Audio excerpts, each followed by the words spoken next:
दादू शहर में बदमनी जो राज शहरी बदमनी खिलाफ रोडन ते निकिरी आया।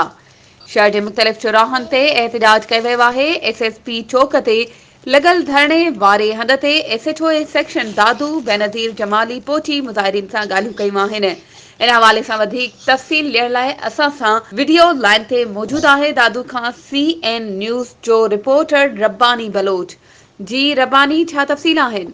जी बिल्कुल, जी तव्हांखे मां ॿुधाईंदो त दादू सिटी अंदरि दादू तालुका तव्हां छॾियो, दादू सिटी अंदरि क्राइम ते कंट्रोल न थी सघियो आहे। हर रोज़ आए रोज़ फुरूं धाड़नि जो मामूल तमामु तेज़ी सां वधी रहियो आहे।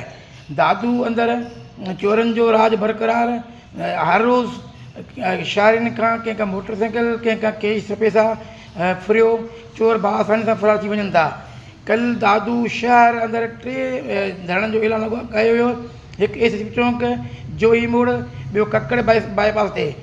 SSP चौक धरणे में तव्हां ॾिसी सघो था त वाज़े SHO बेनज़ीर जमाली पाण चवे थी त शहरनि जो को बि ॾोह कोन्हे ऐं शहरनि खां हर रोज़ कंहिं न कंहिं शहरी खां चोर अचनि था, फुर कयो आसानी सां फरार थी वञनि था।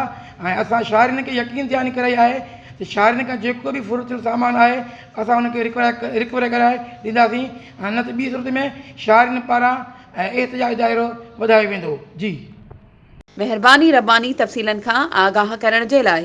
वधीक ख़बरुनि ऐं अपडेट्स जे लाइ असांजे चैनल खे सब्सक्राइब कयो ऐं हा, बेल आइकन खे प्रेस करण न विसारिजो त जीअं असांजी हर नई अचण वारी वीडियो तव्हां ताईं पहुची